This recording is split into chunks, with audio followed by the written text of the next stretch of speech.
black is black. I'm talking to Chris Black. That'll cost me money. I better be careful. What? What, baby?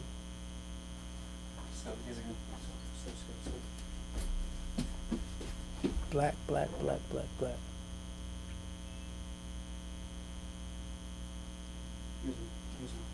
Okay. Oh, we are live? Oh. I'm so sorry. I had no idea that we were on. We're live. We're live. Welcome. This talk show is on the go. And my name is Sunda and I'm your host. And I'm here with the one and only Dr. Chris Black. We've gone through some technical issues, Dr. Chris Black, but we got back to where we started from. Yeah, right. Thank you. Tell me more about achieving a winning mindset, considering all the challenges that you, the musician who has worked with Beyonce and countless others, how you came to be here talking to me about your life. So, my book, Achieving Winning Mindset, was an idea concept I had when I was in the hospital. So just to give everybody a little backstory, I'm a musician. I've been playing bass guitar since I was 9 years old. My parents played music. My father played guitar, played bass. So music is in me. So my first professional gig where I got paid, I call it professional because I got paid when I was 14. Nice. I was 14 years old. That was my first one. Then I started touring. I did a lot of touring, played with a lot of different artists. You know, my first R&B artist, let me see if you remember this name. My first R&B artist that I played for was David Peaston. What song was it? I know the name. Two wrongs don't make a right. Oh, two wrongs don't make a right. And I'm thinking saying sorry don't make it right. Yeah, So I was 18, and so I toured and I traveled, and when I got to 28, I started having some health issues. But I thought the issues I was having was just, I'm a guy. So I'm just going about my life doing what I'm doing. Because you are a guy. Because I'm a guy. That's what you guys do. You don't go to the doctor. We don't go to the doctor. You don't check it out. You just say, because at 28 years old, I was traveling. Okay. I was doing real estate investing. Okay. And I had a music and art school. Wow. So I was doing a whole lot. So you had no time for you? No time for me. So I left. I was on the road with a guy named Les McCann. You know Les McCann? All right. Yes. Les McCann, wonderful time. I come back from being on the road with Les McCann. I blacked out, passed out. And where is this on stage? Is this in the part where? I was at my school at that time. I was the only one there. I blacked out. And I came to, I called the director at that time, and tell you just how my mind was just dumb. I drove myself to the emergency room. Oh my God. That's a man. I drove myself to the emergency room, not even considering I could have blacked out again. I didn't really know what was going on. Right. So they told me, oh, you dehydrated, you need rest, and all that kind of stuff. So that's where it started. The physical stuff that I had the first time I went to the hospital. Right. From that day to 30 days later, I couldn't walk. This was May 2001, and from May to June, I couldn't walk. I couldn't walk. My health started to decline like that. Now, mind you, it was already declining before. I just didn't pay no attention to it. See it. It was right So my body did this thing and said, oh, this is what you're going to do? You're not going to pay me any attention? So this is what I'm going to do. I ain't studying you. You ain't studying me? So from that moment, I was in a hospital for 3.5 months. Almost 4 months. From June all the way to mid-September. I was in the hospital. Couldn't walk. Couldn't use my hands. I could move my hands, but I didn't have any control over the movement. Okay. So I couldn't feed myself, couldn't brush my teeth. Oh. I couldn't bathe myself. You know, I was using the bedpan. So all that stuff was going on. Oh my God. Until finally, the doctor diagnosed me with multiple sclerosis. Now, I didn't know I heard of it, Right. but I don't know what that is. So he basically said that, okay, this is something that you're going to have the rest of your life. You know, so you just need to get used to this. We're going to reteach you how to walk, reteach you how to use your, you know, your fine motor skills. So they had me doing the pegs in the hole and all of that kind of stuff, so I can relearn how to use my fingers and all of that. And this is your life. And I was like, first I was depressed, thought about suicide, and you just think about all the things, all that I had accomplished at that point. And now I'm like, And all the great people you worked with. all the great people I work with. And I'm like, wow, I'm 31 now. I was 30 when I went to the hospital. 31 when I got out of the hospital. Your birthday in the hospital. My birthday was in the hospital. Yes. Wow, Steve. I turned 31 in the hospital. And here's something even crazier. My mother passed away. My mother passed away when she was 31. So it was on your mind. So imagine, I'm 31 in the hospital, and when I turned 31, they still didn't know what was wrong. I would have freaked out. So they told my family stuff was coming back. I'm from St. Louis, and I was living in Houston, Texas at the time. Fun. So the doctors told my family that if you want to see him alive, you need to come down, because my health started to decline. I was throwing up everything. I was throwing up bile. Oh, it's the worst. Yeah, it was just the worst. So they was like, you know, we don't know all what's wrong. We don't know, but his health is declining. So my family started coming to see me and all of that. So just imagine what's going on in my head and what's happening. And there was a moment I was like, this can't be. Yeah, I know those moments. We have one today. It can't be. It can't be. I mean, all the stuff I went through, mother passing away, you know, my grandmother passing away, surviving, you know, An emotional surviving. right, all of that, and then here I am. So I had to change my mindset. I changed it. I was like, okay, I'm gonna change how I think about this. And that's where the title of the book came from, Achievement and Winning Mindset, because I started to understand that my healing started from here, not from my body. It started from here. I had to change my mindset on what my current circumstance was. And that's where it started. Do you believe you can heal yourself? I believe you can heal yourself. I believe that we were born with the tools to heal ourselves.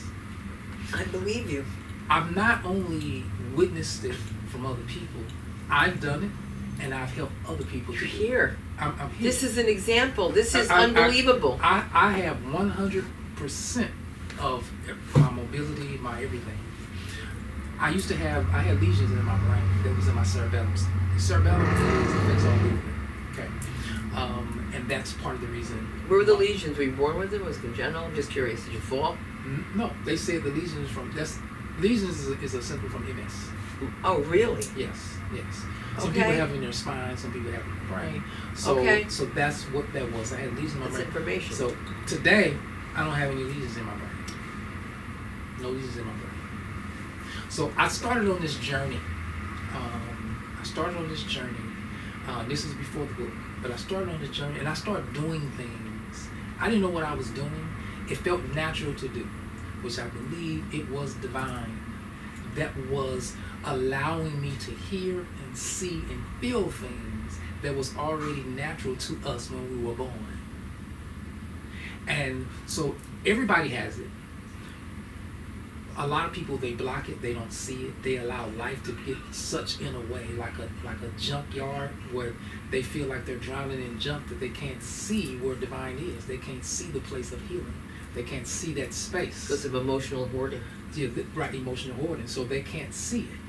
So I start to do certain things, and I start to see that I was getting better. I was like, man, I'm getting better. And I couldn't really understand why I was getting better at first. I just was getting better. So I didn't have to use the walker. I was on a walker at first. Didn't need the walker. I went to a cane. Didn't need the cane no more. I used to have to wear sunglasses, and I had a patch because I had my eyes stopped. The nerves in my eyes stopped working again. Wait a minute. So This is all at the same time? Yeah. So basically, let me explain it. Oh my gosh. Optic. It's like optic symptom of optic neuritis. Okay. So what happens is that you need both of your eyes to focus together. They're lenses. Right. So they focus together to see. Right. So when they try to work separate from one another, everything becomes a blur, and you can't see. Because you can't focus. So I had a patch over my left eye. So my right eye can focus and see. And then one of my sisters was, I was sensitive to light. So that's why I wore the sunglasses. Because the light kind of messed me up. You know. So I didn't have to do that anymore. I didn't have the patch anymore. I did the cane first, and then I didn't have to wear the cane anymore.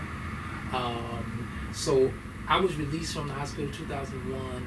I stopped taking medication in 2005 or 6, somewhere around in there. With MS, you're supposed to do an MRI. I was doing an MRI every 2 years. Okay. So I did MRI. Neurologists there, they had the MRI here, and they was like, they could not see the lesions in the newest MRI. They was like, if we didn't know any better, we would say that there was never any lesions there. But we know because we're looking at this MRI right here. And they was like, well, we don't know what you're doing, how you're doing, or whatever, but keep on doing it, but we want you need to continue to take the medication. In that moment, now this wasn't a pre-thought or anything like that. In that moment, I said, I don't want to take it anymore. I'm not going to take the medication. They was like, but you may, you have to do it to make sure the symptoms don't come back and things like that. And I decided in that moment that I wasn't going to do it. Now now we're talking about 3-4 years in that time. Right, of and course. there's some things that I did a lot of things in between there. From Achieving Winning Mindset, and then my program I was talking about Master Your Life. That's what I want to talk about. Master Your Life. So Master Your Life was what really got me into it. So I started to understand in order for me to heal, I need to look at every part of who I am. I'm not just physical. I'm mental, I'm emotional, I'm spiritual. Right.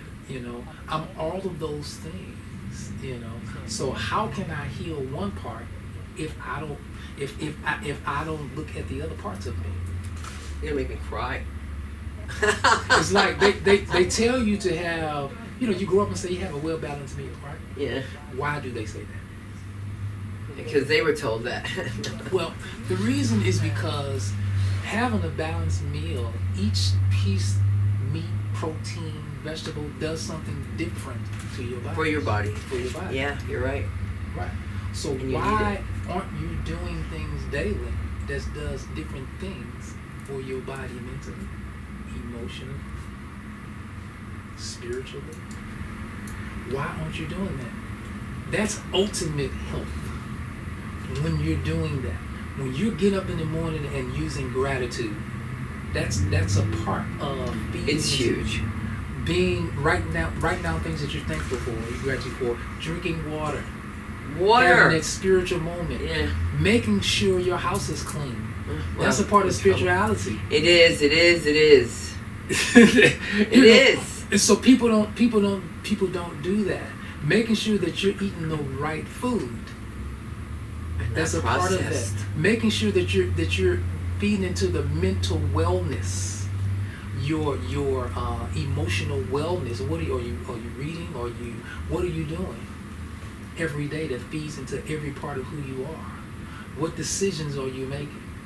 So that's what I learned, is that we all have things that we need to do every day. We have trauma, that we haven't dealt with. We have stress that we don't deal with. We have things that we suppress in our subconscious, things that we suppress in our unconscious that exist in us that we just continue to live. Cover up. We cover, and then so something happens, and then we ask ourselves, why did I do that? I don't know why I did that. And that's because your whatever was in you subconsciously, whatever that was happening today, it triggered it. You don't even remember the incident. I was going to say, when did it happen? Right. You don't. You'll never know. Your body don't remember it. Your mind do. If you let it. If that trigger, it's that trigger. So that's one of the things I learned in my healing process. Is that, so I used to be 300 pounds, 280 pounds, okay? And I don't believe that. I'm going to show you a picture when we get finished. I even give it to even show people, because most times when I say that, people don't believe it. Right. So I'm going to show you a picture. But anyway, I was overweight, and I was trying to figure out, okay, I'm eating better. You know, I'm not eating meat anymore. I'm not doing all that, but I still wasn't getting better physically. I still was having issues. And I couldn't figure out why. I'm changing my life. I'm meditating. I'm doing all this stuff, and I'm not getting better. So then I heard his voice say, "Well, because you're not feeding to the whole man. You're only doing part of it. The whole man. There's other parts of you that still needs to heal. Other parts." And I was like, okay. So I went into self-discovery stuff to find that. So I told you my mother passed away when I was 9. My mother passed away when I was 9, and then probably a year and a half to 2 years later, my grandmother, her mother, passed away. That's crazy. And then another year or so after that, my father's mother, she passed away. So that trauma that I had from that, I remember when my mother passed away, my father, first of all, they didn't believe in therapy. Of course not. You know we don't do that. They didn't believe in therapy. So my father That's not told your me, business. right, That's not nobody's right. business. He took me in the bathroom. Never forget. He took me in the bathroom, and I'm the oldest boy. He took me in the bathroom, and he said, "It's your responsibility to take care of your little brothers." That's what he said. That's what he said. That's what he said. And I took on the responsibility. At that time, my brothers was 2, 3, and 6. Wow. And he put that on me, and I took it. And that's what happens. You know, kids, who do we love first? Who do we trust first? Right. We trust our parents, the people around us. So whatever they say, we believe. That's it. Even if they say things negative to you. Yes.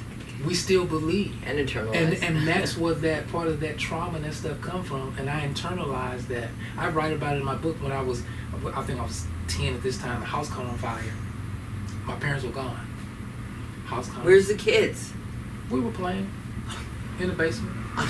We used to have a utility room in the basement with the lawnmower, and the gas can fell over. Oh. And it went to the furnace. Oh my gosh. And it caught on fire. Now, I'm 10. What I do, I take my brothers, my 2, 3-year-old, I take them up the steps, take them outside, take them across the street. I come back in the house, I call 911, and I go outside.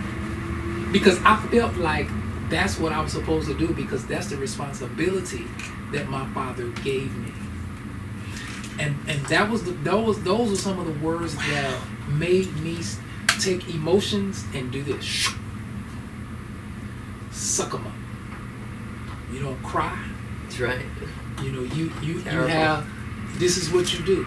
You get through it. Just do it. You deal with it. You suppress it. Listen. And that's what I did from there. So I learned that once I got older and started, wrote my book and wrote my program, Master Your Life, that's what most people do. Were you living with now you have 2 children? 4. Okay, so he doesn't shoot blanks. Did you hear that? Hello, camera. He doesn't shoot blanks. 4. Okay, so I'm safe. Anyway, were you dealing with weight issues while you were being a parent? Yes.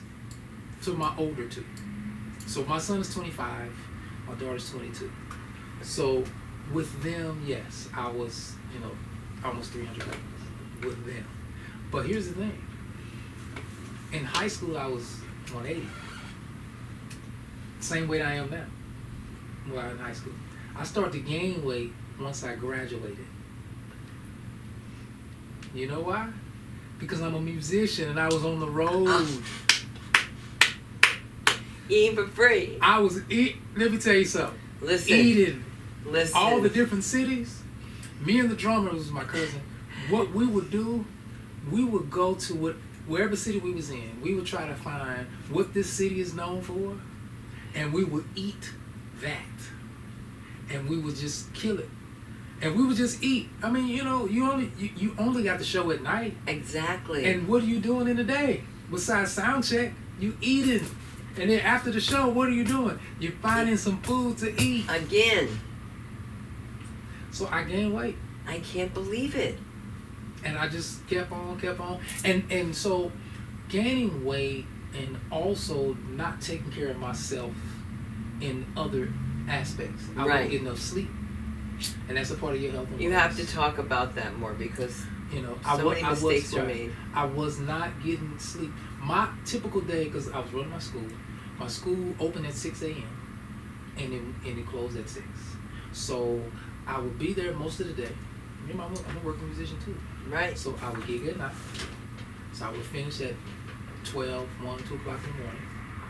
I would get something to eat.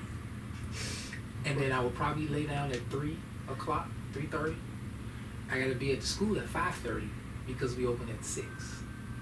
And that was just the cycle. So then what I would do, and I'm not going to say, I would drink energy drinks every day. So there's a particular brand of energy drink that I would buy a 6-pack and keep it in my truck.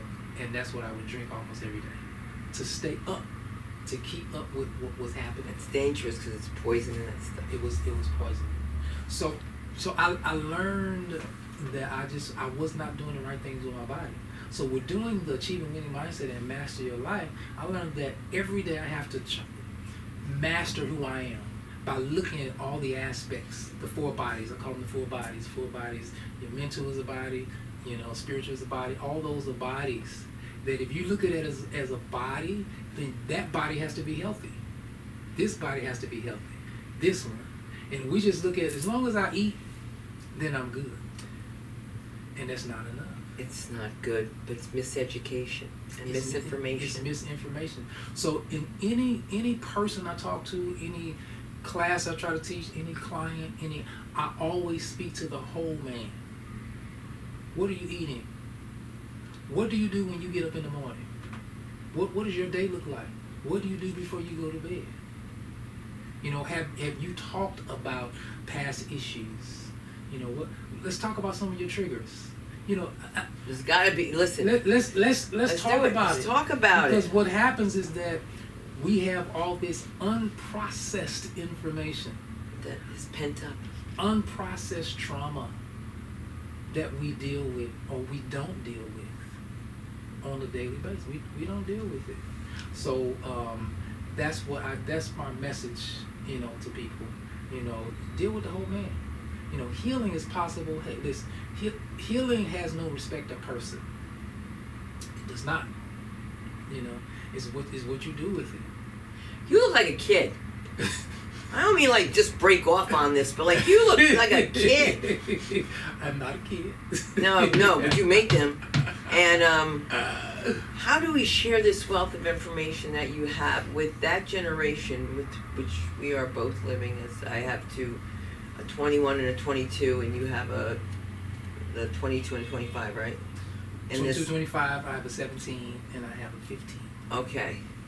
Oh my God, you're gonna need Valium. You're gonna be so off for your organic diet. I'm kidding. I'm the only one on Valium, and I have a prescription. Thank you. What do you say to these kids to calm them down? Get off the phone. Do you see how stressed they are? Do you see how sick they are? Like I was just saying earlier, it's gonna take a lot because it's in the system. They're being taught that through every avenue. Yes, through school, through what they watch, through social media. They are being taught how to live. They're being taught how to deal, and all that. Yes, and all the information is not correct. No. We were talking about when I was younger, we had typing class. Well, they stopped that simply because my kids didn't take typing class. My son, he started working on the phone when he was 2 years old, 3 years old.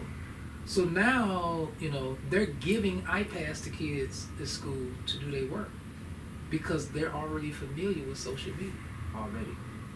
And it makes it easier for the teachers, or am I crazy? It makes it easier for the teachers. Thank you. They do homework. When they do the homework now, they put it in the Google Drive. It makes it easier. And it has its place. Right, because in the real world, you'll be using it. But my gonna- question to you is, when you talk about the whole person and we talk about these kids, why are they pushing this Ritalin and Adderall on these kids, or just kids? What do you think is behind that? If I may, I know it's off your, but you're so sharp on this. You know what? I think that, and I look at it like this. I'm gonna give you a short answer. Okay. And then I'm gonna talk. Okay. I know this is off the cuff, but the short answer is it's a quick fix. It's quick. It's quick because if a child comes to you with a problem and they say, I have this and this going on, the quick fix is, let me give you this medication. The medication that you give, now that goes into a whole industry that they're about the money. So that's a whole nother that's conversation. a whole other animal. That's a whole nother conversation. Besides taking the time with that child to say, okay, what's going on? Yeah, what's going on? What's wrong? Why are you acting out? Why are you doing? I had a client before, and I wrote an example in my book about a mother, and it's something I actually saw, and I used an example.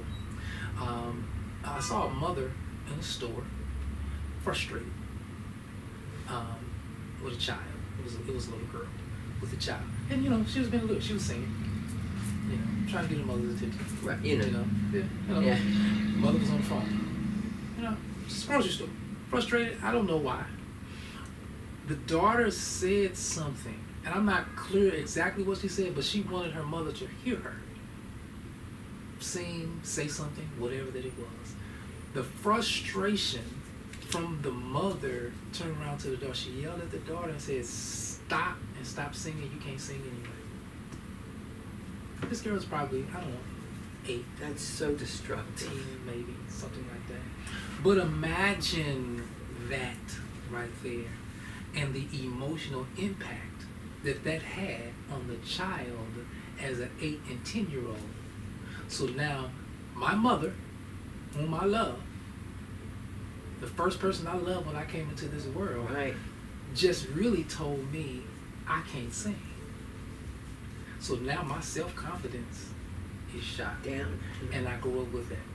Now, the mother, she probably did not know she did that. She probably didn't. Probably said, you can't sing anyway, because she was being annoyed because she couldn't She hear was on the being phone. annoyed. I was telling her to shut She up. had something going on. She was being annoyed. So I saw that. I wrote about that. And there's a client I had one time that they were an adult. They were artists, and they had self-confidence issues. And I sat down with them. We had a couple sessions, and I wanted to just kind of talk to them and figure out, you're talented. That's what I'm saying. You're talented. Why do you have self-confidence issues when you get in front of people like you're afraid to sing as if you don't have talent? Don't make sense to me. Is it stage fright? It was not stage fright. The self-confidence went back to their mother. It's always. It went back to how their mother treated them growing up for them to lose confidence in themselves. So they grew up with that. So, again, earlier I was talking about we have the trauma and we suppress it and we live our life. People say, we always say, people suffer in silence. Yes, suffer in silence because we chose, or sometimes we didn't choose. We were told. we were told. That's right. And we just lived with it. That's it. And it's just suppress, and then just imagine. Sometimes I give you an example. Imagine you come into this world, a glass of water, a clear glass of water. You're inception, clear glass of water. So as soon as someone does something, you just imagine you get a little drop of dirt in that water, right? But you don't rinse the water. You just keep living. So something else happened, another piece of dirt. So from the time you were born all the way to, you say 25. You're mud. You're mud. You're mud. Because you never talked about it. You never released it. Nobody talked to you. You didn't get help. You know. Because they didn't know. Because they didn't know. And it's also, that doesn't make, especially with men, it's like, I'm a man, I don't have to do that. And then the other thing is, well, you don't need a therapist, you just need to pray.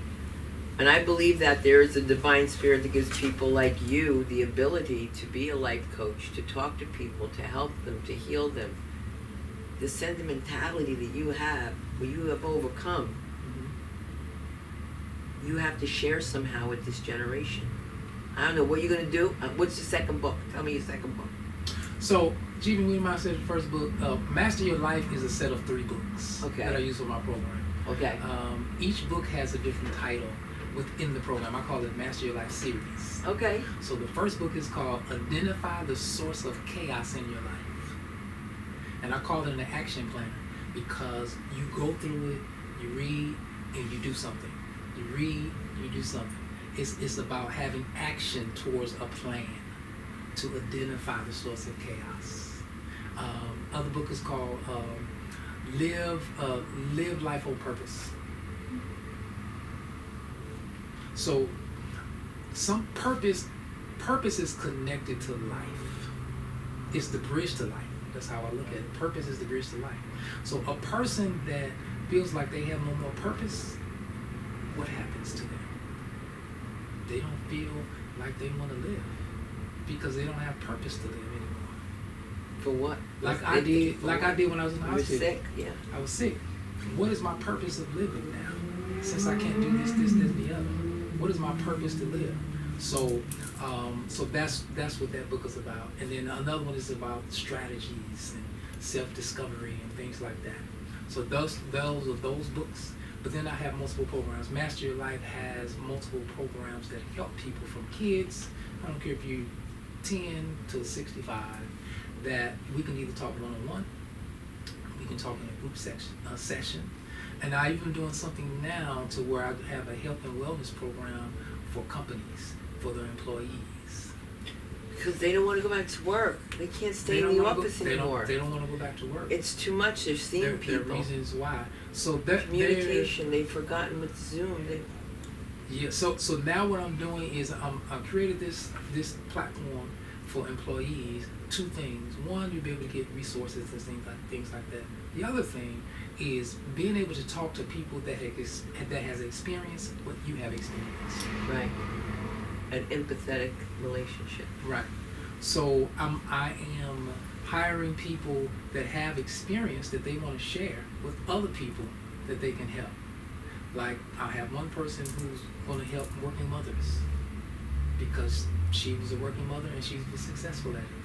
Or another gentleman who he dealt with cancer, he had surgery, and he's been living a successful cancer-free life. But there's other people, they need to talk to him. They feel good. They need to. So I'm connecting that, but just in organizations. Now I'll be able to do the same thing with individuals as well. But yeah, that's Master Your Life. Now I do have another book that is going to come out called Think Better, Feel Better, and it's really, I'm taking the premise of Achieving Winning Mindset and just expanding because it still starts from here. It's all of If you think better, thinking better make you act better. And when you say better, do you say think better about environmental, better about yourself, better about everything? Better about everything. Because when you start to think better about your own self, your self-esteem, your self-confidence, about how you're eating, then you do better. If you do better, then your life is better. Your life is better, you feel better. With the wealth of talent that you have to offer and all this information, I have to ask you because this is a real life show and we had some drama beforehand, but I think you should be doing comedy. Would you ever think about it? I know you're a wellness, I know everything you do, but you're funny. Think about it. I've never thought about it. That's part of your spirituality, man. Yeah, I get up and speak.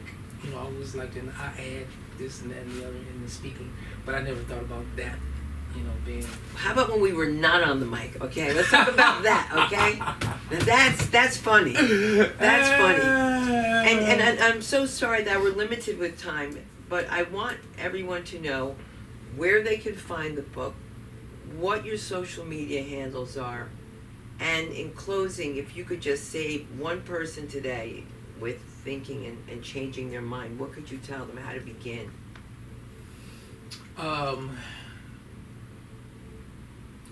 If I can save one person,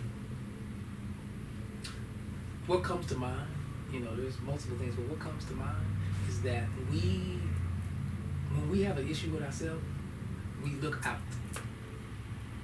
Stop looking out. Look in. Look in first instead of looking out. Because the answer is in. It's here. It's here. Like you said, it's always been there, right? It's there. It's there. It's there.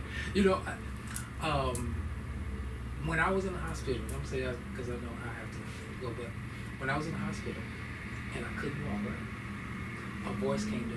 I know it was God, the universe, right? Something. I'm in the bed. So this voice comes to me and says, "So you want to be healed?" I said, "Yeah." I'm like, this sounds like a rhetorical. Of course. Of course I want to be healed. So the voice says, well, walk like you are. Okay. How can I walk like I am when I can't walk? I'm like, I'm in the bed. I can't. What are you talking about? So I said, okay, walk like I am. So at this time I had an IV in both arms. So, in my chart it said you can't get out of bed. So this particular day, I called the nurse. And I told the nurse, I said, I want to take a bath. I hadn't taken a bath in like 3 months. I want to take a bath. She says, okay. She takes both the IVs out of my arm. She wraps it in plastic because, you still have to. Right. She wraps it in plastic. I get out of bed and take a bath. To this day, I don't remember the whole trip to the bathroom, but I do remember. Here he goes. I don't remember the whole trip to the bathroom, but I do remember taking a bath. I took a bath, and then I got back in the bed. Why do you remember? She washed your back. So I had to put those socks on that was up here. Mm-hmm. Compression socks. Those pressure. So yeah, I put the socks on, and I got back in bed. And I say that example because I looked in. It was a voice that I heard, but I could have always gotten it. Because it was always there. It was always there. And I know you have to go, but you had another friend, and she was going through something as you were, and it was baby steps. And if you could just reiterate that story quickly. Okay. So I had a person that I was helping her with health and wellness, and she had issues walking and things like that. And one of her goals was she wanted to walk her dog. That was her goal. She wanted to walk her dog. So we went through a lot of, things that we were doing in our sessions. So one day she said, she was giving me the good news. She said, I walked to the mailbox. I said, oh, this is great. Walk to the mailbox. How far is the mailbox? He said, well, to the mailbox and back is probably 15 minutes. I said, that's great. I said, well, let me stop you. Let me stop you right there. I said, do you realize that you could have walked your dog? She was like, you're right. I said, yeah. I said, your goal was to walk the dog, right? Yes. So that's what happened with us. It's right in front of us. The food's right in front of you, guys. You could have walked your dog. You walked to the mailbox by yourself and walked back to your house. And called you. And called me to tell me that you did it. Without your dog. Without your dog. And throughout the recycling. Right. So all before that, she kept saying it, I can't do it. I can't do it. I can't walk my dog. I can't walk my dog. I can't walk my dog. You went to get the mail, but you kept saying, I can't walk my dog. But you went to get the mail, but I can't walk my dog. So that is, I would tell people that. It's a great story. It's a funny one. I'll tell people that your healing exists. It exists In all of us. in all of you. Look in instead of out all the time. And when are we going to see your podcast? So My podcast. we need more people to hear you. You know what? I have thought about. I used to have a radio show called The Chris Black Show. Okay. I did it for probably 8 years, but it wasn't about health. The interesting thing, it was only about entertainment. Let's bring it together because it was about. So about 2 months ago, I said, you know what? I'm going to do it again, but I want to do a podcast. This time, it's going to be about health and wellness. listen. And I just haven't done it. Well, guess what? No, he hasn't done it yet, but next week, same time, we're going to get started. Chris Black, you have been a pleasure. Where can we find you on social media? So social media, on my IG is The Chris Black Show. On Facebook is Dr. Chris Black on Facebook. There's a few on there, Dr. Chris Black. There's MS. So if you just put in Dr. Chris Black, you'll find that. My website is I Am Chris Black. I-A-M Chris Black. And you're going to be seeing him performing with the rest of the comedians soon. Listen, you've been fantastic. I'd like to thank everybody here who helped us out. Jason, Samantha, you guys are the best. And so I guess we're signing off, and this talk show is on the go. I'm Sunda Kronquist. I'm your host. Find me on all platforms on Sunda Live. Good night.